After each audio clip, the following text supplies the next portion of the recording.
Hey, gang. Whew. Fucking fabulous to be here. I'm going to try not to cry, actually. Thank you, Teresa. That is like the most amazing welcome. And what she said is actually definitely what was happening this week when I reminded everybody how important and on the staff it is for us to be here and participate and listen and be part of this. I'm in the middle of trying to write a vision document. I wrote one in the fall of 2013 into the spring of 2014. It's a 3-year vision document, and it ended in December of 2016. So my job at the moment, among other things, is to write the next vision document. And I've been doing a lot of listening and a lot of thinking. And I really found last night after I left you guys and went home, I wanted to write more. So thank you. Seriously, I was really, really inspired, and I was really, really excited. So thank you for that. So today I wanted to talk about a couple of things. I've got 15 minutes now, 13 and a half, and I'm going to save the end. I'm going to show a little video at the tail end of it. The first thing, though, I really wanted to do is reinforce the fact that people kind of give me this feedback every now and then. Who in the hell do you think you are? What does the org think they're doing? I want to reinforce the fact that we are here with you. We're collaborating. We are all doing the hard work, which is to do the storytelling about what is Burning Man. And as Harley put up on her slide yesterday, the mission for the Burning Man project is super, super simple. It's very straightforward. Our job is to take the cultural experience that comes from Black Rock City and move it out into the world. And you're the ones that are out there actually doing that work. And at Burning Man HQ, we're trying to stimulate the system. We're trying to respond to what you need. And we're here to listen and collaborate and participate for the long haul. It's really interesting when the steering committee sort of talked about, what kind of messages should I make sure that we touch on. The feedback I got from Kim and Teresa and Megan and Charlie, who were at the European Leadership Conference, was that they noticed that from our retreat last year, we do 2 retreats. We did one that's not quite a retreat now, it's a symposium at Esalen, but the staff go away to a place called Mayacamas. And at Mayacamas, there were several themes that came up, and they were the same themes as what were coming up at the European Leadership Conference, or the European Leadership Summit, which we shorten call the ELS sometimes. And they're the same themes that you all are faced with. And those themes are governance, acculturation, leadership, scaling. That was the big one at Mayacamas, and we heard that one repeatedly in Europe. So we are in this together. Frankly, I didn't help build an event from 250 to 2,000 people. I helped build an event that was already at 8,000. So my challenges and our challenges at HQ were a lot different. And I'm often stuck when someone asks me, well, how do I do this? How do I do that? It's really typical that I suggest another person in the community to answer that question. Yesterday, I was sitting in the back of the room, and I noticed the announcements that could the people that are ticketing leads meet in the back of the room at the break. And then during the break, a gentleman from Houston came and sat and asked where he could find some people that had a particular skill set. And while we sat there, this young lady came up and gave us her opinion on a couple of things. And I realized this need to find the ticketing leads and the need to find rangers that are accustomed to risk management. And there's a thread on the regionals list recently about insurance. The network tools we have right now are really limited. We have an email discussion list, and we have this event, and we have the ELS. And what I've come to be absolutely convinced about is that we are the connective tissue. We being the Burning Man organization, the Burning Man project, the regional network, et cetera, et cetera. This is a connective tissue for the culture. And what I mean by connective tissue certainly is that we have that in our joints, things that connect the other parts together. And that we need to feed that connective tissue in order for the whole experience of what is Burning Man in the world, the cultural possibility for change, And let's be serious. Corey did a great talk yesterday. Whether you're on the left or whether you're on the right, you can be Burning Man. And Burning Man is making change happen in the world. I've been overseas in the last 12 months so many times I really can't count. And there was a constant question about our politics. And it was really interesting to actually respond more about our culture and talk about what we do to make change. And it was amazing to have people come up to me and remind me that it is Burning Man that keeps them going, and that it is Burning Man that inspires them to be different and to make change in the world.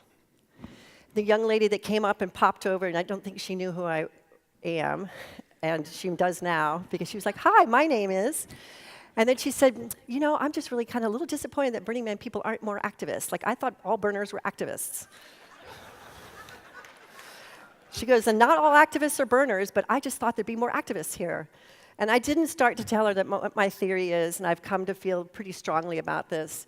I went to the Skoll, if you know the Skoll Foundation, they're in all over the world, but Jeff Skoll, who made his money from eBay, has really dedicated his life to social change, and their foundation is doing really great work in the world.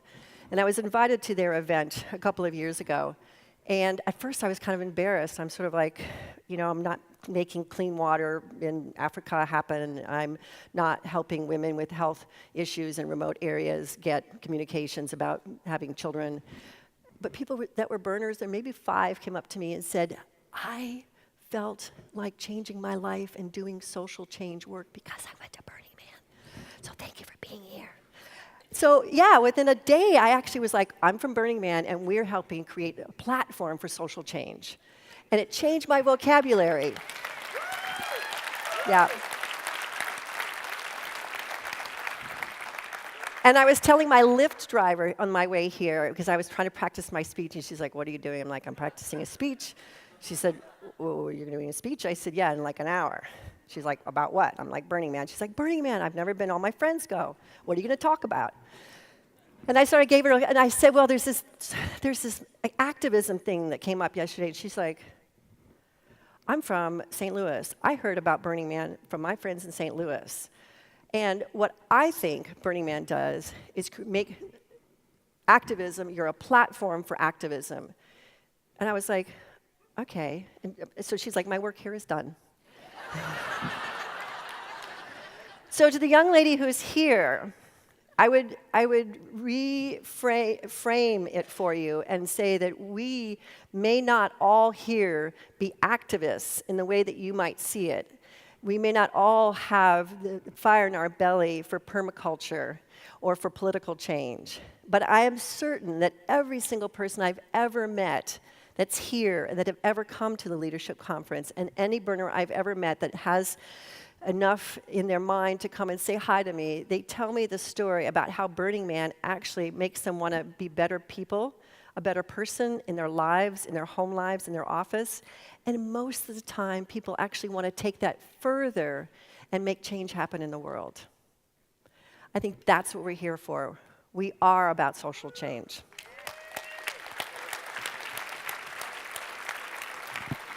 And this is not small. You know, we're looking for the vocabulary. Megan Miller, she's like, she first came with us, I think, a little over, Megan, was it 5 years ago? 5 years? And she was like, "What's the storyline? What's this, like, what are we talking about here?" And we would give her lots and lots and lots of bullet points. And so Megan has been working with a number of people to help narrow that down. And for me recently, I do so many talks, like I said before. Talking to burners is one thing. It's actually much easier. I talked to 1,000 business people in Switzerland, and that was challenging to change your vocabulary. But the one that I urge you to look at for yourselves as you talk to people outside the world is that we are a platform for social change.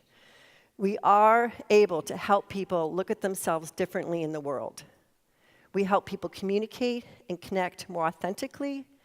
And if we do that and we're able to make eye contact, we're able to empathize with other people, we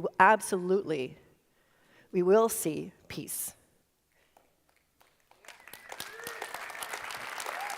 Why not? Why not? So speaking of Megan Miller, I am super stoked And Megan and the tech team and the communications team and Tanner, the designer, I want to thank you for your last-minute work on this.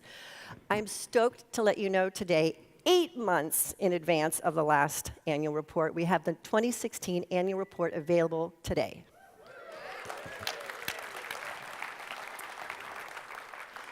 And it's annual report 2016? Yes. .burningman.org. Thank you. And one of the reasons why I'm super secretly stoked that nobody knows is that on April 1st, 1997, does anybody here know what happened? If you were Rusty Hodge or you were Scott Beal, you would know. It is the day that we launched www.burningman.com. For real. And I realized it last night when I was preparing our remarks, and Megan had said, if you can fit the annual report in, it would be really great, but if it doesn't work in what you're going to say, that's okay too. And I was like, it so fits. 20 years ago today, www.burningman.com was launched. It was not the first website. iStorm/burningman.com or /burningman came before. And The Well had one, but it's the first time we used the URL. So 20 years ago, rock on. Thank you, Megan. Thank you for the team for getting this ready. It's a really important tool for us. Speaking of important tools for the future, so I urge you to take a look at the annual report. It's an important tool for the organization.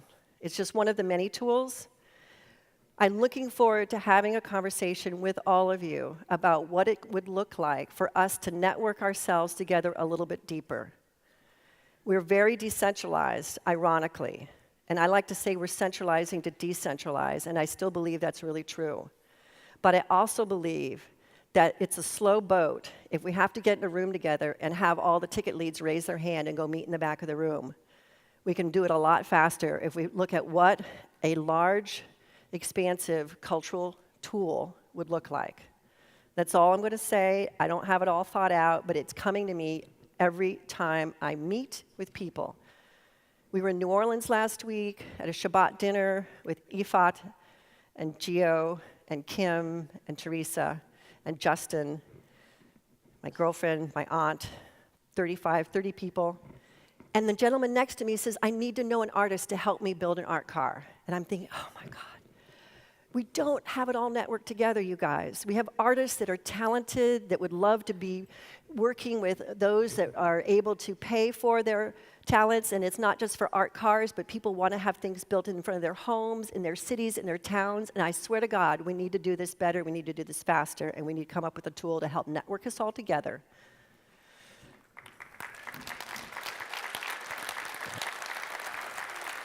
Thank you. I think it's about time. I actually looked at my notes, and I know I've got 2 minutes left, so I'm keeping my eye on that. I know it's time. I looked at my Evernote last night, and I Googled a couple of words, not Googled, but searched in my, can you believe now that's a word now?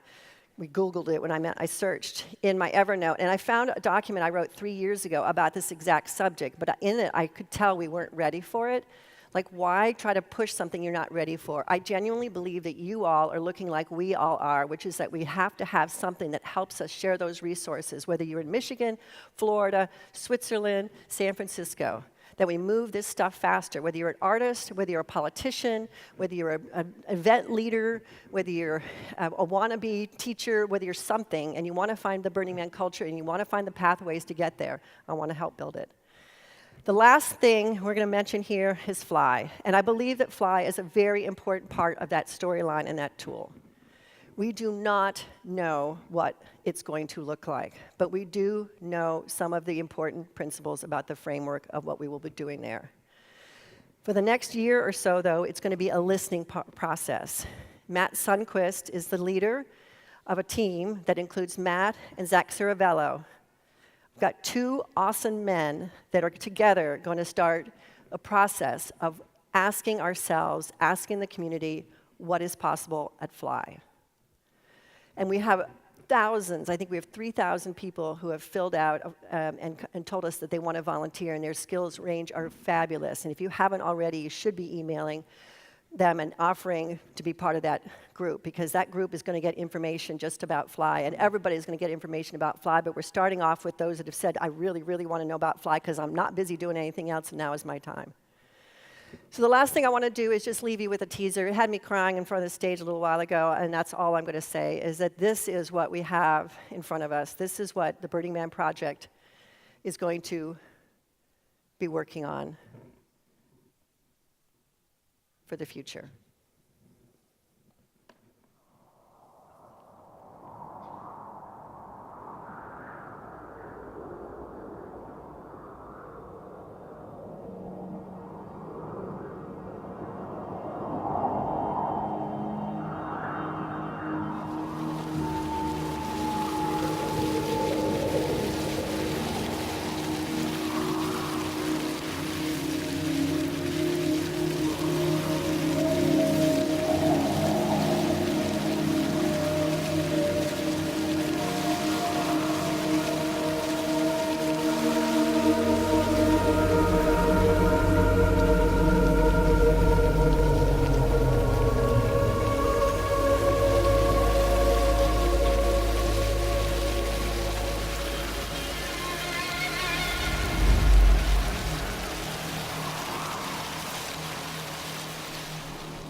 Zach, who are the team members that edited this? But you and a number of folks made this happen. Zach was one of team members, I believe, included about 10 or 12 volunteers and some really talented people, and so thank you to them. I couldn't stand in front of you because I knew I was going to cry. That's all I've got. Have a great conference. Let's keep doing this good work. It's super important. We are changing the world. We need to keep doing it. We need to do it together. I'm here to listen. Come talk to me if you've got a message for me. I'm open.